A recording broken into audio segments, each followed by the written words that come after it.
Kaya sabi ko sa inyo, ang pagparoonan nyo po kapatid, yung turo.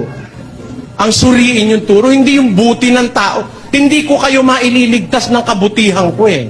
Pakinggan nyo, unang Korinto 1:19, sapagkat nasusulat, iwawalat ko ang karunungan ng marurunong at isasawala ko ang kabaitan ng mababait.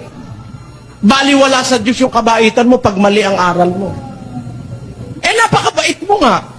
Naku, ang tao, halos na mahal ka dahil ang bait-bait mo, mali ang turo mo. Ano ang sabi ni Kristo? Pakinggan nyo sa 16. At sinabi niya sa kanila, kayo ang nag-aaring ganap sa inyong sarili sa paningin ng mga tao, tatapot nakikilala ng Diyos ang inyong mga puso, sapagkat ang dinadakila ng mga tao ay kasuklam-suklam sa paningin ng Diyos. Kita nyo yan, mga talata yan, paano hindi mo ba iisipin yan?